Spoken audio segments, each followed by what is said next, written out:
François Vigny. Oui, je voudrais répondre sur ce que vient de dire Monsieur Dupessay. En 1983, alors je me suis présenté avec notre député, nous avions proposé des parkings déjà place des Libérations. Ouais. Donc vous voyez, c'est un projet qui date déjà d'une... Et je pense que vous n'étiez même pas Annemasse à l'époque, ni Maître Benoît d'ailleurs.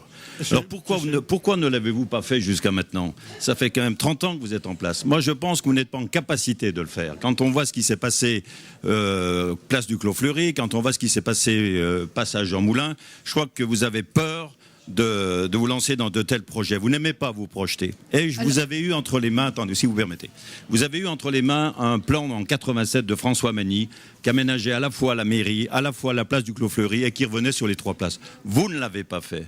Pourquoi vous ne l'avez pas fait? Je pense que vous n'êtes pas du tout en capacité de faire des choses. C'est des projets qui vous angoissent, qui vous font peur. Vous n'aimez pas vous projeter. Et je pense que, effectivement, si vous n'avez pas fait tous ces aménagements, c'est que c'est quelque chose que vous ne savez pas faire. Catherine Poncet pour le Dauphiné. Je pourrais répondre parce que c'est une attaque un peu grossière, on va dire. Bon, alors allez-y, oui, rapidement. Quand même, dire qu'on n'est pas capable de faire, il suffit de voir l'évolution de cette ville depuis 30 ans, de voir qu'un gros bourg est devenu la ville-centre d'une agglomération de 80 000 habitants, qu'elle est aujourd'hui le partenaire principal de Genève.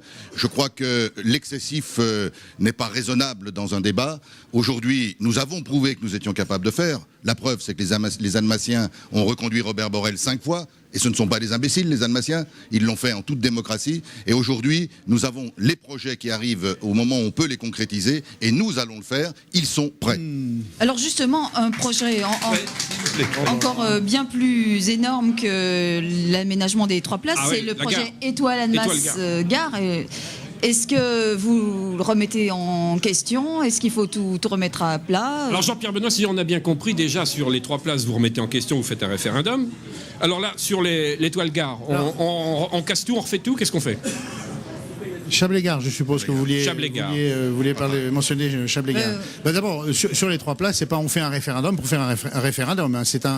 On fait un référendum parce que la concertation est quelque chose qui est insuffisant quand ça se situe dans la simple information, ce qui était le processus retenu jusqu'à présent. Donc le référendum, c'est un pouvoir qui est donné aux citoyens, et c'est quand même essentiel dans une démocratie locale de donner le pouvoir aux citoyens. Alors c'est une méthode, et c'est une méthode qui doit inspirer toute l'action politique municipale. Alors pour revenir aux autres grands projets qui existent à Annemasse, il y a ce projet, cette ZAC, qui a été constituée sur 2 hectares de friches quelque part, mais aussi de bâtis anciens, qui est au centre d'Annemasse, entre la gare et là où nous sommes aujourd'hui. Et cette zone de Chablais-Gare doit être manifestement, et tout le monde est d'accord sur ce point, nous avons au conseil municipal avec Marie-Pierre Berthier voté le principe de l'aménagement. Maintenant, la difficulté, c'est que vous voyez que ce projet a échoué jusqu'à présent. Il a échoué puisqu'il y a eu, il y avait une grande société qui était là et qui devait le réaliser. Et puis d'un seul coup, elle a dit non, il me faudrait 15 millions d'euros de plus pour que vous me donniez 15 millions d'euros pour le faire. C'est dans ces circonstances que le projet a été arrêté, puis repris à la hâte, avec une précipitation qui est quand même assez extraordinaire.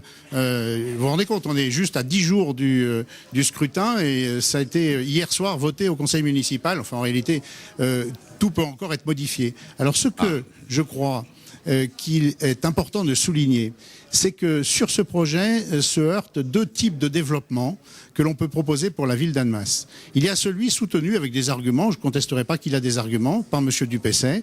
C'est un projet de densification qui est un projet de densification assez extrême.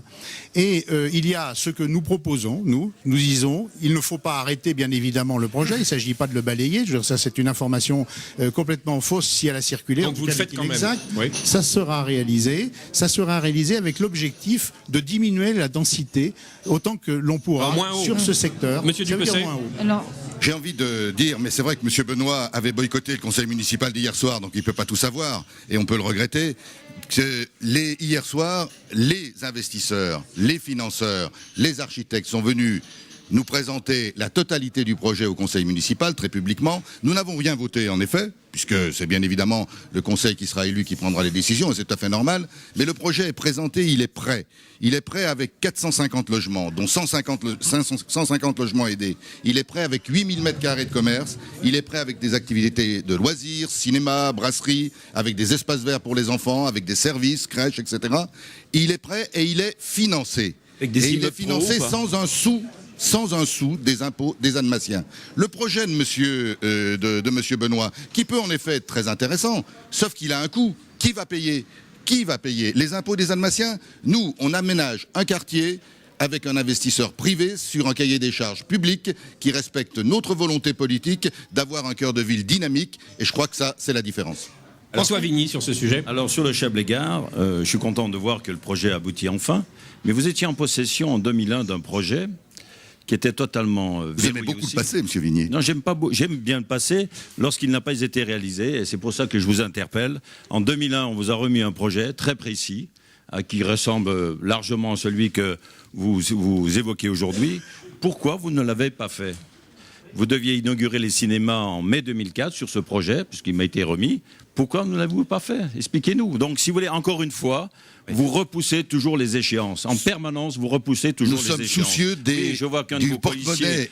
Attendez, monsieur, je finis, je ne vous ai pas interrompu. Oui, mais vous m'interpellez, alors je voulais vous répondre. Mais encore une fois, si vous voulez, vous n'allez pas au bout des projets. Donc, on peut quand même se poser des questions sur tous les projets que vous voulez réaliser centre-ville, puisque pendant 30 ans, vous n'avez quasiment rien fait centre-ville. Est-ce que ça veut dire que vous allez faire la même chose, finalement ?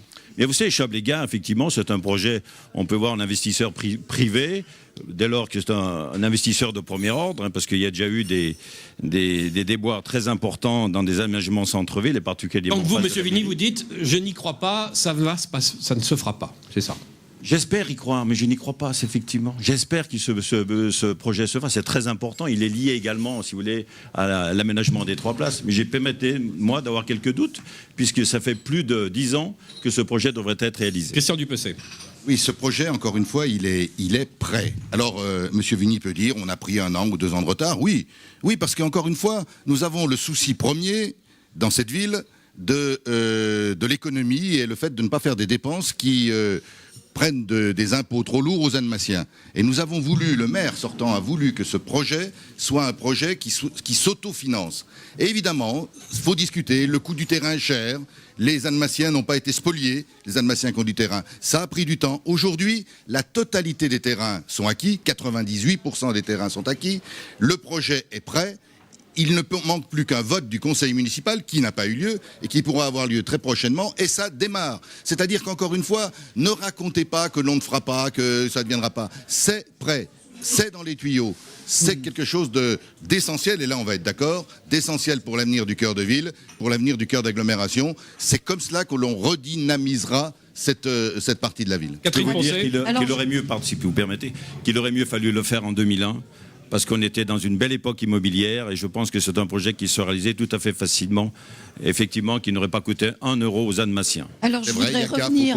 Catherine Poncet. Je voudrais revenir sur ma question sur l'étoile Gare, étoile Annemasse Genève.